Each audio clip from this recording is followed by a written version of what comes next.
प्यारे बच्चों नमस्कार। आप लोग कैसे हैं? उम्मीद है कि शानदार ज़बरदस्त जिंदाबाद होंगे और जहाँ कहीं पर होंगे स्वस्थ मस्त और ज़बरदस्त होंगे। आपकी पढ़ाई बेहतर तरीके से चल रहा होगा और किसी भी समस्याओं का सामना नहीं करना पड़ रहा होगा और आप अपने लक्ष्य की तरफ निरंतर आगे बढ़ रहे होंगे। तो जैसा आप जानते हैं कि हम हमेशा एक छोटे से कुछ चंद लाइनों के साथ अपनी क्लास को शुरुआत करता हूं। तो आज वो चंद लाइनें क्या हैं वो आपके सामने लिखी गई हैं कि एक न एक दिन हासिल कर ही लूँगा मंजिल, एक न एक दिन हासिल कर ही लूँगा मंजिल, ठोकरे जहर तो नहीं जो खाकर मर जाऊँगा। एक न एक दिन हासिल कर लूँगा मंजिल, ठोकरे जहर तो नहीं जो खाकर मर जाऊँगा। जल्दी सफलता मिलने पर मज़ा नहीं संघर्ष में, कई बार असफल होकर एक दिन सफल हो जाऊँगा। कई बार असफल होकर एक दिन असफल हो जाऊँगा। प्यारे बच्चों, आज का जो टॉपिक है सीधे टॉपिक की ओर चलते हैं और आपसे बात करते हैं। पिछले लेक्चर में हमने आपसे बहुत कुछ बातें किया था और आज का जो लेक्चर का शेड्यूल है वो होगा आपका लेक्चर 7। ये होगा आपका आज का जो लेक्चर होगा वो होगा लेक्चर 7। और लेक्चर 7 में हमने यहाँ मेंशन करना थोड़ा भूल गया हूँ, ये है आपका न्यूट्रिशन। और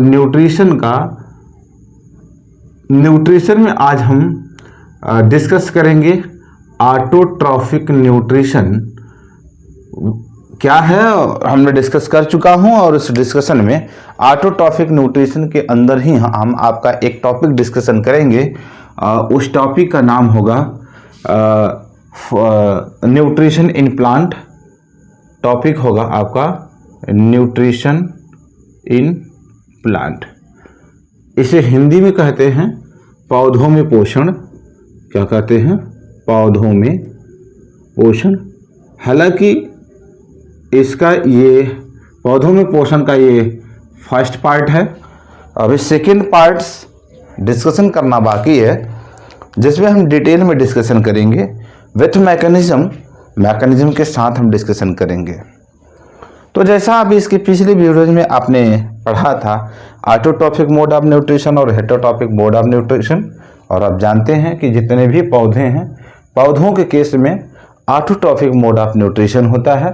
तो हम ऑटोट्रॉफिक मोड ऑफ न्यूट्रिशन में न्यूट्रिशन इन प्लांट का डिस्कशन करेंगे। न्यूट्रिशन इन द प्लांट का मतलब है कि पौधे अपना भोजन कैसे बनाते हैं और वो कौन सी प्रक्रिया है जिससे अपना भोजन क्या करते हैं पौधे प्लांट जो है सेल्फ सिंथेसाइज करते हैं।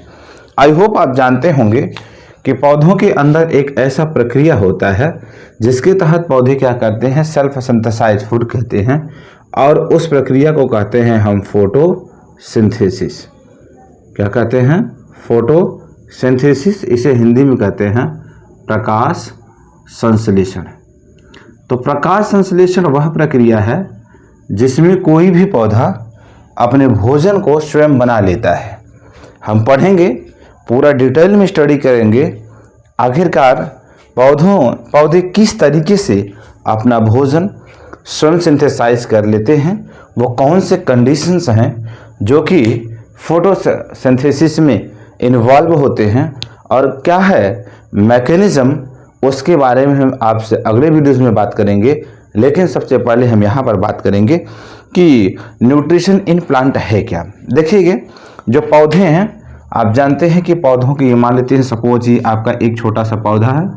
हमने कहा कि ये पौधा है और ये सॉइल का पोर्शन है और ये इसके रूट वाले पोर्शन है। ये सभी रूट के पोर्शन हैं। और आपको पता है कि सॉइल के निचले हिस्से में वाटर का प्रेजेंस है। वाटर क्या है? प्रेजेंस है। और इसमें छोटे छोटे रूट हेयर निकले रहते हैं इस तरीके से। इसे कहते हैं रूट हेयर। क्या कहते हैं? रूट हेयर कहते हैं। और ये आपका स्टेम है और बाकी ये आपके ब्रांचेज हैं। कुछ इस तरीके से ब्रांचेज हैं और इन ब्रांचेज में लगा हुआ कुछ ऐसे ही क्या है? पत्तियां हैं। और पौधे का वो भाग जो ग्रीन हरा भरा दिखाई पड़ रहा है, और जो पत्तियां होती हैं वो सामान्यतः कैसी होती हैं, ग्रीन होती हैं, हरी पत्तियां होती हैं। अब ग्रीन क्यों होता है, तो आप लोगों ने जब सेल का स्टडी कर रहा होगा क्लास 9th में, तो उसमें एक आपने टॉपिक पढ़ा होगा सेल का स्टडी जब क्लास 9th में कर रहे होंगे तो उसमें आपने पढ़ा होगा सेल ऑर्गेनेल्स, और सेल ऑर्गेनेल्स में आपने एक टॉपिक पढ़ा होगा प्लास्टिड, और उस प्लास्टिड में आपने पढ़ा होगा क्लोरोप्लास्ट, और उसी को हम कभी कभी क्या करते हैं, क्लोरोफिल के नाम से भी क्या करते हैं, जानते हैं। इसका मतलब कुल मिलाकर के आज का जो मेरा टॉपिक होगा वो प्रकाश संश्लेषण होगा, और प्रकाश संश्लेषण के साथ साथ ही हम यहाँ पर आपको थोड़ा सा डिस्कस करेंगे क्लोरोप्लास्ट के बारे में। और क्लोरोप्लास्ट ही मेन फोटोसिंथेटिक ऑर्गेनेल्स है जिसके सहायता से पौधे क्या करते हैं, प्रकाश संश्लेषण की क्रिया पूरा करते हैं। तो ये क्या है प्रकाश संश्लेषण, ये छोटा सा पौधा है। देखिएगा, आप जानते हैं कि प्रकाश संश्लेषण वह प्रक्रिया है जिसमें कि जो पौधे होते हैं वो लाइट एनर्जी को एब्जॉर्ब करते हैं, और लाइट एनर्जी को एब्जॉर्ब करके उसे केमिकल एनर्जी में क्या करते हैं, ट्रांसफॉर्म करते हैं। तो you can say that photosynthesis is a process in which light energy transform into the chemical energy, light energy transform into the chemical energy with the help of water, carbon dioxide and minerals, ये in the presence of light। तो अगर आपसे एक शब्द में पूछा जाए कि फोटोसिंथेसिस क्या है, तो आपका जवाब होगा कि जो लाइट एनर्जी है, कौन सा एनर्जी, जो लाइट एनर्जी है, लाइट एनर्जी का ट्रांसफॉर्मेशन हो जाए, ट्रांसफॉर्म हो जा, रूपांतरण हो जाए, इसे कहते हैं हिंदी में रूपांतरण हो जा, किसमें, केमिकल एनर्जी में, किसमें, केमिकल एनर्जी में। तो इसी प्रक्रिया को क्या कहा जाता है, फोटोसिंथेसिस कहा जाता है। कह सकते हैं कि प्रकाश संश्लेषण वह प्रक्रिया है जिसमें पौधे प्रकाश ऊर्जा को रासायनिक ऊर्जा में परिवर्तित करते हैं। उस प्रक्रिया को हम क्या कहते हैं, फोटोसिंथेसिस कहते हैं। इसी को आप इंग्लिश लैंग्वेज में कह सकते हैं कि photosynthesis is a process in which plant transform light energy into chemical energy by used the carbon dioxide, waters and minerals. इन सब के प्रेजेंस में क्या हो ना, लाइट एनर्जी को केमिकल एनर्जी में चेंज कर दिया जाए, तो इसी प्रक्रिया को हम क्या कहेंगे, प्रकाश संश्लेषण की प्रक्रिया कहेंगे। ठीक है, अब इसका सीधा सा अगर हम एग्जाम्पल के माध्यम से समझाने का प्रयास करें, तो आप जानते हैं कि ये आपका कार्बन डाई रिएक्शन के तौर पे देखते हैं। हमने कहा कि in the presence of carbon dioxide and water, ये दो चीज़ें हैं जिनकी प्रेजेंस में क्या होता है, ये सनलाइट यहाँ पे होगा, और इसी सनलाइट के प्रेजेंस में क्या होगा, आपका केमिकल एनर्जी बनेगा। क्या बनेगा आपका केमिकल एनर्जी बनेगा, जिसे हम कहते हैं C6H12O6। कभी कभी यहाँ पे कार्बोहाइड्रेट भी लिख दिया जाता है, जनरली ये क्या है, आपका ग्लूकोज है। ठीक है, तो हमने कहा कि CO2 प्लस H2O बराबर C6H12O6, और यहाँ पर कुछ मात्रा में जल भी निकलेगा, और साथ ही साथ यहाँ पर कुछ मात्रा में ऑक्सीजन के एटम्स भी निकलेंगे। अब यही ऑक्सीजन के एटम्स क्या होते हैं, इस तरीके से बाहर निकलते हैं, और इधर हम कर सकते हैं 6CO2, और आई होप कि इधर हम कर दी थे 12H2O, तो शायद बैलेंस कंडीशन में है, तो कोई दिक्कत नहीं, ये भी बैलेंस कंडीशन में है। 12 और 12 12 24, और इधर 6 6 12 और 12 12 24। ठीक है, कोई बात नहीं, कभी कभी क्या होता है C6CO2 प्लस 6H2 लिख दिया जाता है, तो बट कोई बात नहीं, बैलेंस होना चाहिए आपका रिएक्शन। तो ये एक आपका केमिकल रिएक्शन है जो कि फोटोसिंथेसिस का ये क्या है, मेन रिएक्शन है। अब यहाँ पर जानेंगे कि कौन कौन से वो फैक्टर्स हैं। अभी हम पूरा डिटेल में स्टडी करेंगे जब क्लोरोप्लास्ट को पढ़ना शुरू करेंगे, लेकिन उससे पहले हम चलते हैं इसी टॉपिक पर। वो कौन कौन से ऐसे फैक्टर तो कहाँ से लेते हैं ये भी समझ जाए। ये जो रूट है और रूट हेयर वाला पोर्शन है, यहाँ से वाटर का एब्जॉर्प्शन होता है। और आपको पता है कि जो प्लांट होते हैं, प्लांट में होते हैं स्टोमेटा सेल, इसी को हम कहते हैं गॉड सेल। कौन सा सेल कहते हैं इसे? गॉड सेल कहते हैं। इस गॉड सेल से क्या होते हैं, जो प्लांट की लीफ होती हैं वो कार्बन डाइऑक्साइड को टेक करते हैं। और सनलाइट, आपको पता है कि ये जो प्लांट है, प्लांट के अंदर क्या है, क्लोरोप्लास्ट है, और क्लोरोप्लास्ट क्या होते हैं, सनलाइट होते हैं। दरअसल जो क्लोरोप्लास्ट होता है ना प्लांट के केस में, प्लांट के सेल्स में, उससे हम कहते हैं kitchen house of the cell, मतलब रसोई घर कहते हैं। कोशिका का क्या कहते हैं, रसोई घर कहते हैं।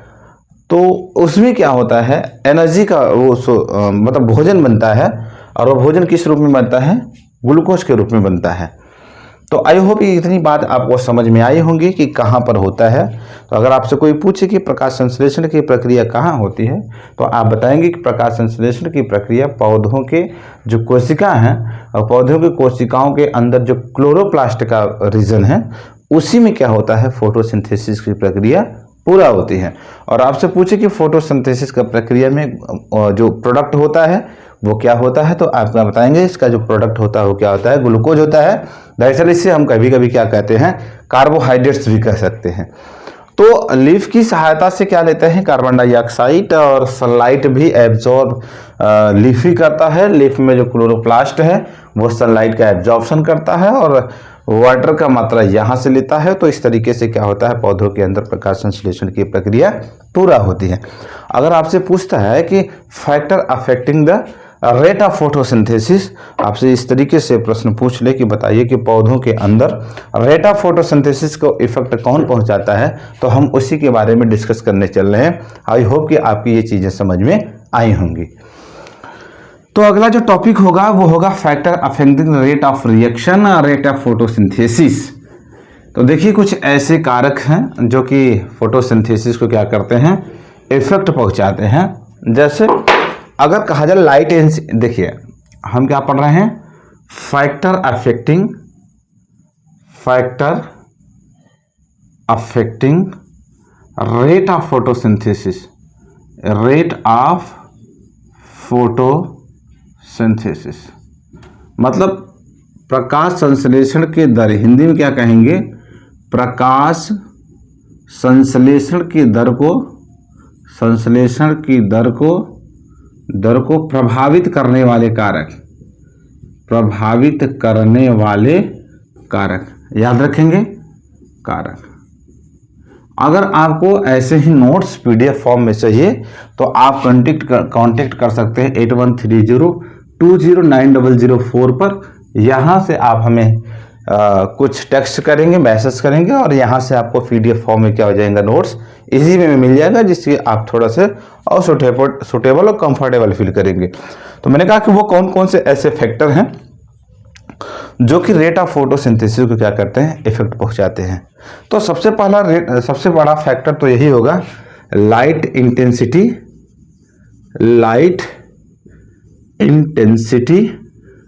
जो प्रकाश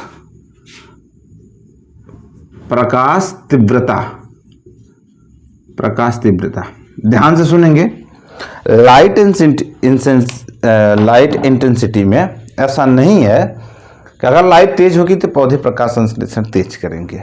देखिए लाइट दोनों लाइट में होता है, ऐसा नहीं केवल सनलाइट में होता है।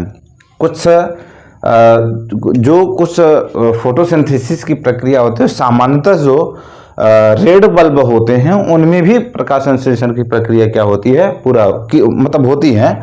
तो पहला क्या है, लाइट इंटेंसिटी है। दूसरा जो है कंसंट्रेशन ऑफ CO2, क्योंकि आपको पता है कंसंट्रेशन ऑफ CO2 की सांद्रता पर, कार्बन डाइऑक्साइड की सांद्रता, ये भी क्या है, रेट ऑफ फोटोसिंथेसिस को क्या कर रहे हैं, इफेक्ट पहुंचा रहे हैं। तीसरा क्या है, तीसरा एक फैक्टर है जो है कि टेम्परेचर है, क्या है। अब देखिएगा प्रकाश संश्लेषण के लिए जनरली 25 टू 35 डिग्री सेंटीग्रेड, मतलब कितना 25 डिग्री टू 35 डिग्री सेंटीग्रेड क्या होती है, टेम्परेचर अनिवार्य होती है फोटोसिंथेसिस के लिए। इससे कम टेम्परेचर पर रेट ऑफ फोटोसिंथेसिस कम हो जाएगा और इससे ज़्यादा टेम्परेचर पे भी रेट ऑफ फोटोसिंथेसिस क्या हो जाएगा, कम हो जाएगा। और अगला क्या एक फैक्टर है, वाटर। आप जानते हैं कि वाटर एक ऐसा फैक्टर है जो कि फोटोसिंथेसिस की प्रक्रिया में क्या होता है, इन्वॉल्व होता है। और एक सबसे बड़ा जो फैक्टर होता है फोटोसिंथेसिस को इफेक्ट पहुंचाने वाला है वो है पॉल्यूशन। पॉल्यूशन जो है, प्रदूषण जिसे कहते हैं, प्रदूषण भी प्रकाश संश्लेषण की प्रक्रिया के दर को क्या करता है, प्रभावित करता है। और अगर आपसे कोई प्रश्न पूछे वो कौन कौन से कारक हैं जो प्रकाश संश्लेषण की दर को प्रभावित करते हैं, तो आपका जवाब होगा कि light intensity, concentration of CO2, temperature, water and pollution are the important factor. These are affect the rate of photosynthesis. ये क्या करते हैं, प्रकाश संश्लेषण की प्रक्रिया के दर को प्रभावित करते हैं। प्यारे बच्चों, मुझे उम्मीद है कि आपको चीज़ें समझ में आ रही होंगी। अभी भी आपका जो मतलब वीडियोज को देखने का दर है वो भी कम है। अब आपके अंदर कौन से ऐसे फैक्टर है जो हमें प्रभावित कर रहे हैं कि मतलब मेरे वीडियोज को कम देखा जा रहा है। इसका मतलब यही है कि आपका शेयर रेट क्या है, कम है। इसलिए आप अधिक से अधिक लोगों तक ऐसे वीडियोस को शेयर करें। एकदम क्लियर कट विजन है, किसी भी टॉपिक की एकदम क्लियर कट विजन है, पूरी एकदम समझ के साथ चीज़ें आपको हम दे रहे हैं। अगर अब यहीं पर प्रश्न पूछ ले कि साइट ऑफ फोटोसिंथेसिस, मतलब मेरा अगला टॉपिक निकल करके आएगा साइट ऑफ फोटोसिंथेसिस, तो आप आते हैं इसे भी देखते हैं, या प्लेस ऑफ फोटोसिंथेसिस भी इसे कर सकते हैं, जैसा आप सुटेबल हैं। मतलब हम तो लिखते हैं site of photosynthesis. Site of photosynthesis मतलब वो कौन सा स्थान है जहां पर प्रकाश संश्लेषण की प्रक्रिया क्या होती है, पूरी होती है। हमें उसी बात को समझना है। हमने गला फाड़ फाड़ कर चिल्ला चिल्ला कर आपको बताया है कि पौधों की पत्तियों के अंदर या पौधों का वह भाग जो ग्रीन होता है उसमें वहाँ सेल होती हैं और उस सेल में क्लोरोप्लास्ट होता है और उस क्लोरोप्लास्ट की विभाजन ही या उसके सहायता से ही प्रकाश संश्लेषण की प्रक्रिया क्या होती है, पूरा होती है। तो इसका मतलब ये है कि जो टॉपिक है आपका, मतलब ये साइट ऑफ फोटोसिंथेसिस में, तो वो कौन सा स्थान भैया, ये जो क्लोरोप्लास्ट का रीजन है प्लांट के सेल में, प्लांट के सेल में जो क्लोरोप्लास्ट का रीजन है, इसी रीजन में क्या होता है, प्रकाश संश्लेषण की प्रक्रिया पूरा होता है। तो इस तरीके से हमारा एक जो इम्पोर्टेंट टॉपिक निकल कर आया है कि क्लोरोप्लास्ट क्या है, इसके बारे में हमें डिस्कशन करेंगे। तो देखिए क्लोरोप्लास्ट आप देखेंगे कि ये डबल बॉन्डेड स्ट्रक्चर है, कुछ इस तरीके का स्ट्रक्चर है ये, और एक लेयर ये भी है, ठीक है। और इसमें लैमिला है, ये लैमिला इस तरीके से मुड़ मुड़ करके इस तरीके से मुड़ी हुई है क्वाइन शेप्ड शेप्ड में। ये क्या है, क्वाइन शेप्ड शेप्ड में क्या हुई हैं, सभी लैमिलाएं क्या हुई हैं, मुड़ी हुई हैं इस तरीके से, तीन ऐसे, ठीक है। और ये है आपका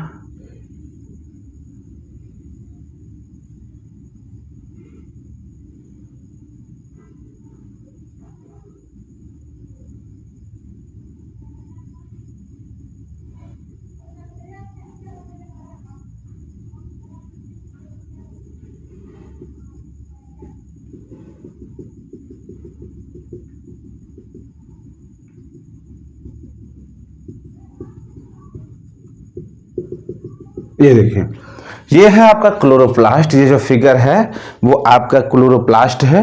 अब क्लोरोप्लास्ट के अंदर क्या होता है हम उसे जानेंगे। देखिए ये जो क्लोरोप्लास्ट है ना, ये है इसका लैमिला और ये है इसका आउटर मेम्ब्रेन, आउटर, इसे हम कभी कभी प्लेट भी नाम देते हैं, याद रखेंगे। लैमिला को हम क्या कहते हैं, कभी कभी प्लेट भी नाम देते हैं। इसमें कुछ राइबोसोम के भी पार्टिकल्स होते हैं, याद रखेंगे। इसमें कुछ क्या होते हैं, कुछ मात्रा में क्या होता है, इसमें राइबोसोम के भी पार्टिकल्स होते हैं। और साथ ही साथ इसमें कुछ क्या होते हैं, इस तरीके से डीएनए के भी क्या होते हैं, मॉलिक्यूल्स होते हैं, डीएनए पार्टिकल्स भी होते हैं इसके अंदर। और क्या होते हैं, इसमें कुछ स्टार्च भी होते हैं। क्या होते हैं, कुछ क्या होते हैं, स्टार्च ग्रेन्स होते हैं। और क्या होते हैं, क्या है आपका, ये देखेंगे, ये पूरा है आपका ग्रेनम। ये क्या है, पूरा ग्रेनम है। अभी हम पूरा डिटेल में स्टडी करेंगे। ये जो डॉटेड डॉटेड पूरा भरा हुआ है, इसे कहते हैं स्ट्रोमा, ठीक है। और ये फिगर किसका है आपका, ये आपका क्लोरोप्लास्ट का फिगर है। आई होप कि आप चीजें देख पा रहे होंगे क्लियर कट में। यहां पर थोड़ी सी समझने की जरूरत है कि ये जो आपका ये क्लोरोप्लास्ट है, क्लोरोप्लास्ट डबल बॉन्डेड स्ट्रक्चर है। इसका जो अंदर का भाग है, अंदर के भाग में अनेक प्लेटें पाई जाती हैं, जिसे हम लैमिला कहते हैं। लैमिला क्या होता है, फोल्ड हो करके फोल्ड होता है। और फोल्ड कैसे होते हैं, इस तरीके से क्वाइन शेप्ड में ऐसे ऐसे फोल्ड होकर एक दूसरे के ऊपर कुछ इस तरीके से क्या होता है, अरेंज होते होते क्या होते हैं, इस तरीके की संरचना क्या कर लेती है, तैयार करा लेती हैं। ये जो संरचना है एग्जैक्ट ये संरचना है। तो लैमिला आगे चल करके फोल्ड होती है, फोल्ड हो करके क्वाइन शेप्ड स्ट्रक्चर में क्या होती है, एक दूसरे के ऊपर अरेंज हो जाती हैं। और एक अरेंजमेंट में लगभग 10 से 100 की संख्या में क्या होती हैं, क्वाइन शेप्ड होती हैं।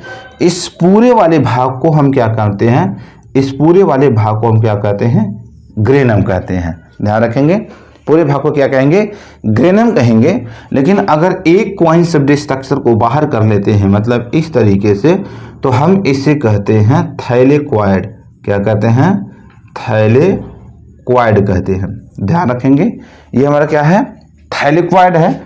एक थैलेक्वाइड, एक क्वाइन शेप्ड स्ट्रक्चर को क्या कहेंगे, थैलेक्वाइड कहेंगे। और इसके अंदर क्या होते हैं, 203 से लेकर के 203 से लेकर के 206 की संख्या में क्या पाए जाते हैं, क्लोरोफिल पार्टिकल्स पाए जाते हैं।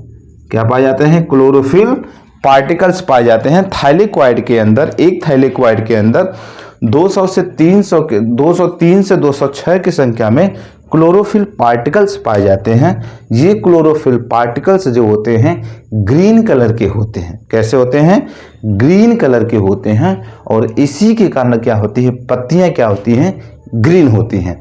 तो अब आप समझें कि इसी थैलेक्वाइड के भाग में क्या होता है, एब्जॉर्प्शन ऑफ लाइट होता है। और एब्जॉर्प्शन ऑफ लाइट के बाद क्या होता है, CO2 और वाटर की सहायता से ग्लूकोज का निर्माण इसी भाग में होता है। किस रीजन में होता है, थैलेक्वाइड के रीजन में होता है।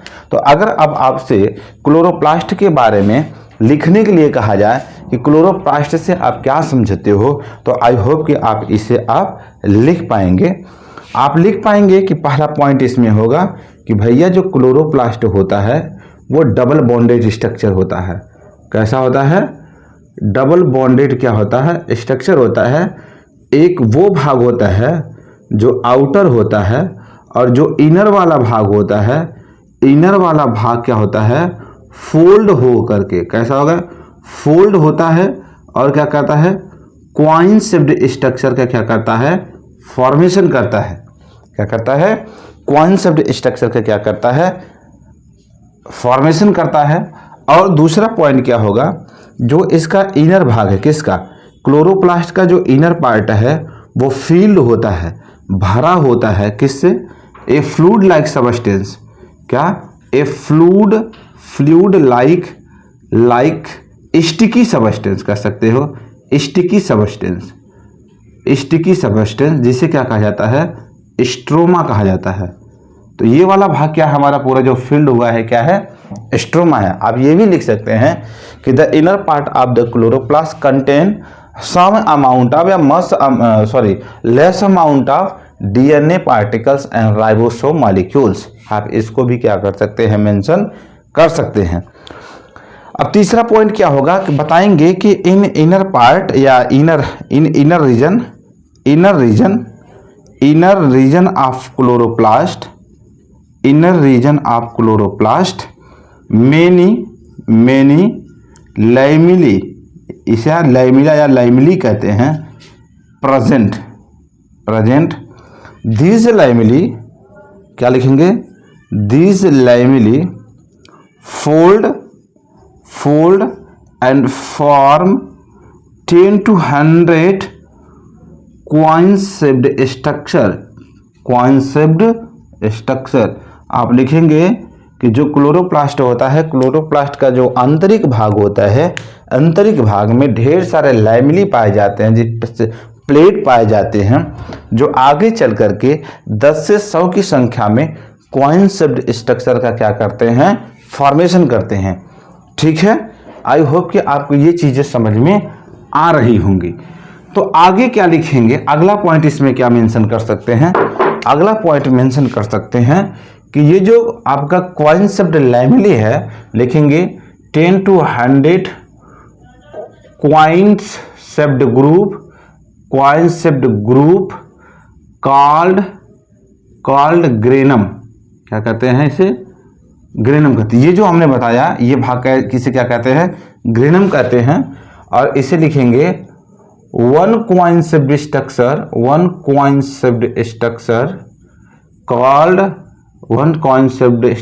कॉल्ड थैलेक्वाइड, क्या कहते हैं, थैलेक्वाइड कहते हैं। ठीक है, और क्या लिख सकते हैं, और इजीएस्ट में लिखेंगे ईच थैलेक्वाइड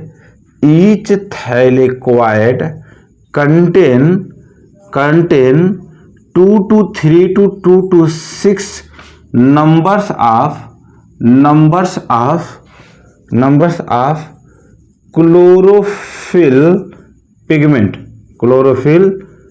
pigment। ये इतना लिखेंगे आप, इतनी बात आप क्या करेंगे, क्लोरोप्लास्ट के अंतर्गत मेंशन करेंगे, लिखेंगे। मतलब ईच थैलेक्वाइड कंटेन, जो ये आपका थैलेक्वाइड है, एक कॉइन शेप्ड स्ट्रक्चर, उसे थैलेक्वाइड कहा जाता है। वह 203 की संख्या से लेकर 206 की संख्या में क्या रखता है, क्लोरोफिल पिगमेंट रखता है। ये क्लोरोफिल पिगमेंट कैसा होता है, ग्रीन इन नेचर का होता है। और इसी भाग में क्या होता है, जो प्रकाश संश्लेषण की प्रक्रिया होती है वो क्या होती है, पूरा होती है। ठीक है, तो आप यहां पर लिख सकते हैं, अगला पॉइंट में मेंशन कर सकते हैं, क्या मेंशन कर सकते हैं, आई होप कि आपको यहां तक हो गया होगा। और हम थोड़ा सा और नीचे चलते हैं। आप अगले पॉइंट में और लास्ट पॉइंट में एक बात मेंशन कर सकते हैं, क्या मेंशन कर सकते हैं कि आप मेंशन कर सकते हैं कि ये जो आपका क्लोरोफिल पिगमेंट है, ये जो क्लोरोफिल पिगमेंट है आपका, क्लोरोफिल पिगमेंट है, यही वो साइट है जहां पर फोटोसिंथेसिस की प्रक्रिया क्या होती है, कंप्लीट होती है। अब आपसे कोई प्रश्न पूछे कि बताइए कि क्लोरोप्लास्ट का वो कौन सा पार्ट्स है जिसमें कि फोटोसिंथेसिस की प्रक्रिया या जिसमें कि लाइट एनर्जी केमिकल एनर्जी में क्या होती है, ट्रांसफॉर्म होती है, तो आपका उत्तर होगा या आपका आंसर होगा कि क्लोरोफिल पिगमेंट वह साइट्स है, वह प्लेस है क्लोरोप्लास्ट का जिसमें क्या होता है, फोटोसिंथेसिस की प्रक्रिया क्या होती है, कंप्लीट होती है। तो आई होप कि आपको यहाँ तक चीज़ें समझ में आई होंगी। और यहीं पर हम थोड़ा से मेंशन करेंगे कि मैकेनिज्म ऑफ फोटोसिंथेसिस, मतलब अब यहीं से आपका मेन टॉपिक तो चल ही रहा था, मतलब ये इंपॉर्टेंट पार्ट्स होगा आपके समझ के लिए। और यहाँ से प्रश्न सभी तरीके के परीक्षाओं में लगभग क्या होती हैं, पूछे जाती हैं। तो हम थोड़ा सा यहाँ बात करते हैं मैकेनिज्म के बारे में। आई होप कि ये चीज़ें आपको समझ में आ चुकी होंगी और आप इसे लिख भी लिए होंगे। एक बार और एक्सप्लेनेशन कर देते हैं कि ये आपका जो डायग्राम दिख रहा है, ये डायग्राम क्लोरोप्लास्ट का है। क्लोरोप्लास्ट डबल बॉन्डेड स्ट्रक्चर है। इसका एक आउटर मेम्ब्रेन है और दूसरा इनर मेम्ब्रेन है। इनर मेम्ब्रेन का जितना ये अंदर वाला भाग है वो एक स्टिकी सबस्टेंस से भरा होता है, जिसे हम क्या कहते हैं, स्ट्रोमा कहते हैं।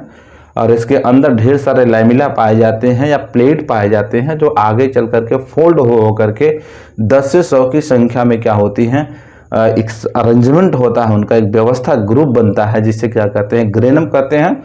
ये एक कॉइन्सेप्ट स्ट्रक्चर अगर हम बाहर निकाल कर देखते हैं तो उसे कहते हैं थाइलेक्वाइड कहा जाता है। और उसी थाइलेक्वाइड के अंदर जब माइक्रोस्कोप से स्टडी किया गया तो पाया गया कि 230 से लेकर 206 की संख्या में क्लोरोफिल पार्टिकल्स पाए गए हैं, और इसमें कुछ मात्रा में राइबोसोम, डीएनए और आपका स्टार्च के ग्रेन्यूल्स पाए जाते हैं। और इसी जो क्लोरोफिल पार्टिकल्स होता है वही वो साइट्स है जिसमें प्रकाश संश्लेषण अर्थात लाइट एनर्जी केमिकल एनर्जी की में क्या होती है, कन्वर्ट होती है। तो ये पूरा एक मतलब डायग्रामेटिक फॉर्म है चीज़ों का। आपको चीज़ें समझ में आई होंगी और पूरी कोशिशें हैं कि आप तक जो है अच्छे से अच्छा कंटेंट पहुंचाया जाए। अभी हमने तो बताया कि ये जो क्लोरोफिल पिगमेंट है यहीं पर प्रकाश संश्लेषण की प्रक्रिया पूरी होती है। तो यहाँ पर दो चीज़ें पढ़नी जरूरी हैं और दोनों को हम मैकेनिज्म के थ्रू पढ़ेंगे। तो मेरा जो अगला टॉपिक होगा, अगले टॉपिक को हम मेंशन करते हैं कि मैकेनिज्म ऑफ फोटोसिंथेसिस। हम इस वाले भाग को भी क्या करते हैं, स्टडी कर लेते हैं, देखते हैं कि क्या है मैकेनिज्म।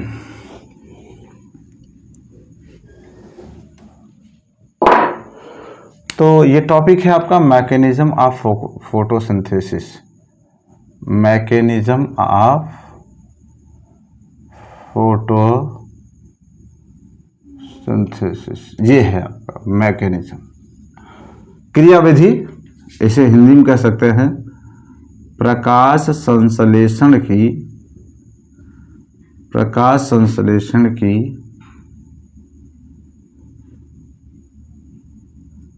क्रियाविधि। ठीक है, देखिए मेरे प्यारे बच्चों, हम 21वीं सदी के में हैं और टेक्नोलॉजी के ज़माने में हैं। अब ये कहना कि ऑफलाइन बैच ये तो बेकार काम है, बेकार बात भी है। टेक्नोलॉजी का यूज़ करिए, समय को बचाइए, घर बैठे क्लास लीजिए, इससे बड़ा क्या हो सकता है। अभी एक बहाना है आपके लिए कि ऑफलाइन बैच ऑनलाइन बैच में समझ नहीं आते। जो टीचर आपको ऑफलाइन बैच में पढ़ा रहा वही टीचर ऑनलाइन बैच में भी पढ़ा रहा है, तो मतलब क्या है इसका, एक बहाना बनाने का। तो आप ऑफलाइन बैच नहीं बल्कि अब ऑनलाइन बैच ज्वाइन करें और घर बैठे क्या हो आराम से क्लास को ज्वाइन करें। कोई भी डाउट्स हो तो आप कमेंट करके पूछ सकते हैं चीज़ों को, ऐसी बात नहीं है। और चीज़ें पूरी एकदम गहनता के साथ डीप वे में आपको चीज़ें समझाई जा रही हैं। उसके बावजूद भी कोई समस्या है तो आप पूछ सकते हैं प्रश्न, ऐसी बात नहीं है। तो हम पढ़ेंगे मैकेनिज्म ऑफ फोटोसिंथेसिस। यहीं पर मैकेनिज्म ऑफ फोटोसिंथेसिस में हम देखेंगे कि ये जो प्रकाश संश्लेषण है इसे दो भागों में कैटेगराइज कर लेते हैं और दो भागों में कैटेगराइज करके हम क्या करते हैं, इसका स्टडी करते हैं। तो मैकेनिज्म को हम दो भागों में बांटते हैं। एक को भागते हैं लाइट रिएक्शन, इसे क्या कहा जाता है, हिंदी में कहते हैं इसे प्रकाशीय अपक्रिया। क्या कहते हैं इसे हिंदी में? इसे हिंदी में कहते हैं प्रकाशीय अपक्रिया। और दूसरी तरफ क्या होता है, इसे कहते हैं डार्क रिएक्शन, इसे कहते हैं अप्रकाशीय अपक्रिया। ठीक है, एक को कहते हैं लाइट रिएक्शन, दूसरे को कहते हैं डार्क रिएक्शन। देखिए, जो लाइट रिएक्शन होता है इसे हम हेल रिएक्शन भी कहते हैं। क्या कहते हैं इसे? हेल रिएक्शन कहते हैं। जबकि ये जो होता है, जो डार्क रिएक्शन होता है, इसे हम केल्विन साइकिल या केल्विन रिएक्शन के भी नाम से क्या कर सकते हैं, जान सकते हैं। देखिएगा, अब इसे क्या कहते हैं, एक और नाम देते हैं, इसे हम एक और नाम देते हैं, इसे कहते हैं ब्लैकमैन रिएक्शन। क्या कहते हैं इसे? ब्लैकमैन रिएक्शन भी कहते हैं या ब्लैकमैन रिएक्शन भी कहते हैं। अब जो कह सकते हूँ उसे कह सकते हैं। हमने कहा कि हम मैकेनिज्म को दो भाग में बांट के पढ़ेंगे। एक पढ़ेंगे लाइट रिएक्शन, उसी को कहते हैं हिल रिएक्शन। दूसरे को पढ़ेंगे डार्क रिएक्शन, या उसे कहते हैं केल्विन साइकिल, या उसे कहते हैं ब्लैकमैन रिएक्शन कहते हैं। देखिए जो हिल रिएक्शन है ना या लाइट रिएक्शन है, इसका जो डिस्कवरी किया था, इसका जो डिस्कवरी था वो हिल नामक वैज्ञानिक ने किया था। किसने किया था? हिल। इसलिए इसे कौन सा रिएक्शन कहा जाता है? हिल रिएक्शन कहा जाता है। और ये होता कहाँ है? ये होता है जो क्लोरोप्लास्ट है आपका, और जो क्लोरोप्लास्ट का ग्रेनम वाला भाग है। कौन वाला भाग है? ग्रेनम वाला भाग। और ग्रेनम वाले भाग का इन द सेंस कर सकते हो कि जो क्लोरोफिल रीजन है, कौन सा रीजन है? जो क्लोरोफिल रीजन है, उस वाले भाग में क्या होता है आपका? लाइट रिएक्शन क्या होता है? कंप्लीट होता है। और इसको पूरा होने के लिए जो लाइट रिएक्शन है, इसे पूरा होने के लिए ये इम्पोर्टेंट है। मतलब जो रिक्वायरमेंट है, वो जो रिक्वायरमेंट है वो किसका रिक्वायरमेंट होगा? भाई जब लाइट रिएक्शन है तो लाइट का रहना क्या होगा? अनिवार्य होगा, कंपल्सरी होगा, ज़रूरी होगा, इम्पोर्टेंट होगा। यहाँ पर ये जो रिएक्शन है, डार्क रिएक्शन है, इसका जो डिस्कवरी किया था, वो जो डिस्कवरर था वो थे ब्लैकमैन साहब। कौन थे? ब्लैकमैन साहब थे। ध्यान रखेंगे ये कौन थे? इसका जो डिस्कवरर थे ब्लैकमैन साहब थे। इन्होंने क्या किया था? डार्क रिएक्शन को खोजा था और इन्होंने बताया कि ये जो डार्क रिएक्शन होता है वो क्लोरोप्लास्ट के क्लोरोफिल रीजन नहीं, बल्कि जो स्ट्रोमा वाला रीजन है, कौन सा भाग? स्ट्रोमा वाला रीजन है, उस भाग में क्या होता है? डार्क रिएक्शन क्या होता है? कंप्लीट होता है। लाइट रिएक्शन में आपने देखा था वहाँ पर लाइट का रहना ज़रूरी, कंपल्सरी था, बट स्ट्रोमा वाले रीजन में अर्थात डार्क रिएक्शन में जो लाइट है वो क्या होगा? एब्सेंस होगा। क्या होगा? एब्सेंस होगा। तो इस तरीके से आप कुछ डिफरेंसेस को देख पा रहे हैं। एक तो डिस्कवरी के पॉइंट ऑफ व्यू से जो डिफरेंस है, दूसरा जो आपका साइट ऑफ फोटोसिंथेसिस के रीजन पे भी यहाँ पे, अर्थात जो क्लोरोफिल रीजन है और यहाँ पर स्ट्रोमा का रीजन है, यहाँ पर लाइट रिक्वायरमेंट कंपल्सरी है, लेकिन यहाँ पर लाइट क्या है? एब्सेंस है। तो इस मैकेनिज्म को दो भाग में हम पढ़कर डिटेल वे में पढ़ेंगे। क्या होता है लाइट रिएक्शन या हिल रिएक्शन, और क्या होता है कैल्विन रिएक्शन या ब्लैकमैन रिएक्शन। तो 1 बाय 1 इसे 2 क्लास में हम क्या करेंगे? कंप्लीट करेंगे, पूरा करेंगे। तो आज की क्लास प्यारे बच्चों यहीं पर पूरा होता है और छोड़ते हैं। कल हम आपसे डिस्कस करेंगे कि क्या है लाइट रिएक्शन और लाइट रिएक्शन के क्या इम्पोर्टेंस है, क्या उसके स्टेप्स हैं, और किस प्रकार क्या होता है लाइट रिएक्शन में ग्लूकोज का फॉर्मेशन होता है। ये सारी चीज़ें हम क्या करेंगे? आपसे डिस्कस करेंगे, बातचीत करेंगे। तो प्यारे बच्चों, तब तक के लिए जय हिंद, जय भारत।